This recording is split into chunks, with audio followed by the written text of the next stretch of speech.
Loué soit Jésus-Christ, sa paix soit avec vous. Plusieurs se scandalisent de ce que le vrai Dieu ait commandé des guerres saintes dans l'Ancienne Alliance. Et certains prennent prétexte de ces guerres saintes pour justifier aujourd'hui le djihad. Face à ces considérations, j'aimerais apporter 3 réflexions. La première, c'est que si nous pouvons aujourd'hui nous scandaliser de ces guerres saintes, c'est parce que nous vivons 2000 ans après la venue de Jésus-Christ, qui nous a appris ce que aimer veut dire, et que pourtant nous avons encore aujourd'hui bien du mal à comprendre et à vivre. La deuxième réflexion, c'est que Dieu, pour venir apporter le salut à l'humanité, a dû faire avec ce qu'elle était, c'est-à-dire une humanité déchue. Après le péché originel, que l'on songe à ce que pouvait être la vie humaine, à la préhistoire, par exemple. Et cela n'aurait eu aucun sens pour ces hommes et ces femmes, obligés chaque jour à se battre contre les bêtes sauvages pour survivre, que l'on demande d'aimer leurs ennemis. Lorsque Moïse donne la loi de Dieu, œil pour œil, dent pour dent, cela peut nous paraître aujourd'hui barbare. Mais à l'époque, cela représentait un grand progrès, car cela mettait une limite à la vengeance. Tout n'était plus possible. Il y avait une mesure. Il y avait ce qui était juste et ce qui ne l'était pas. Cette humanité était dominée par le pouvoir du démon, entièrement.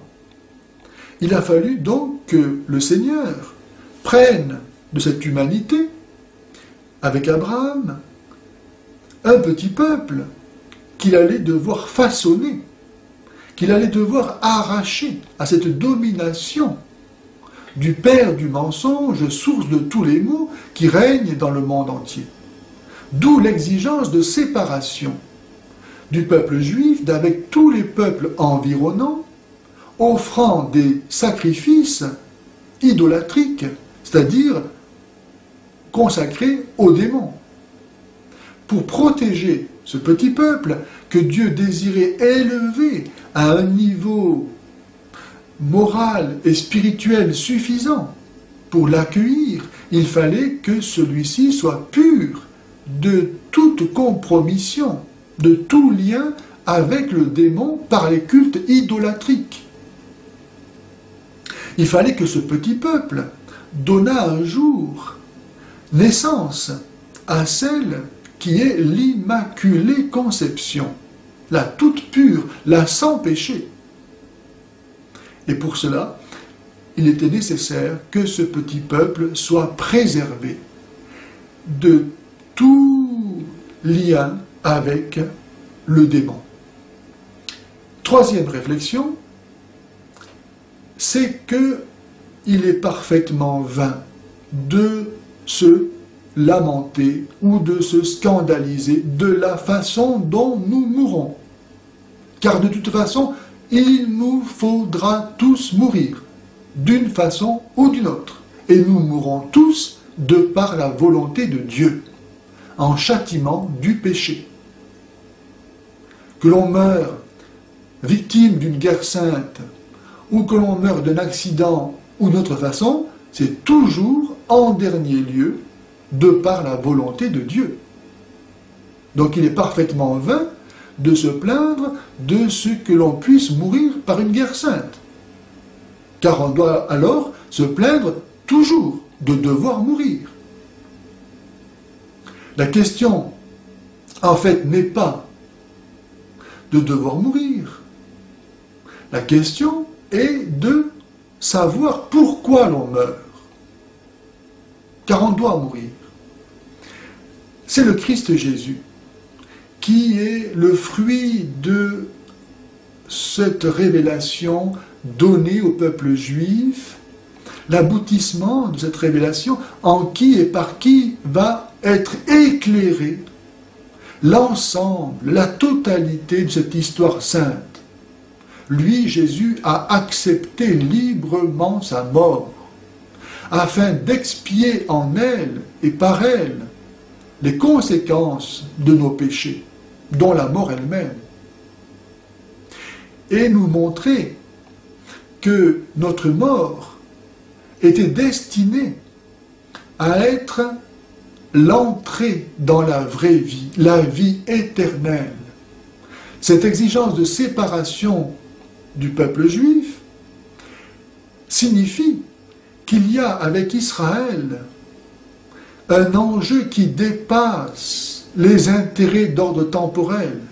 Désormais, ce dont le peuple juif est porteur dans le monde, c'est d'une révélation qui vaut la peine de tout perdre pour accueillir le fruit de cette révélation qui est le Christ, qui est la vie éternelle.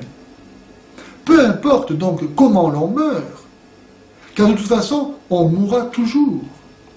Ce qui importe, c'est désormais de savoir mourir. Et cela n'était pas possible tant que le Christ ne nous avait pas montré, par sa mort et sa résurrection, quel était l'enjeu de la vie humaine. Dans la mort et la résurrection de Jésus, nous comprenons que nous pouvons satisfaire à la justice de Dieu par l'expiation de nos péchés et recevoir le don de la vie divine elle-même. Car si nous nous servons de notre mort pour donner notre vie à Dieu, alors nous lui faisons un cadeau qui est le même que celui qu'il nous a fait. Et nous devenons ainsi semblables à lui. Et si nous donnons notre vie à Dieu, Dieu, lui, est capable de nous la garder pour l'éternité. Jusqu'à ce que Jésus vienne, jusqu'à ce que Dieu s'incarna dans l'Immaculée Conception, grâce à cette connaissance que le peuple juif a acquis au long de son histoire, pour lui permettre de reconnaître et de rendre possible cette incarnation, il n'était pas possible à l'homme de mourir dignement, saintement. Jésus dit, si quelqu'un cherche à sauver sa vie, il la perdra.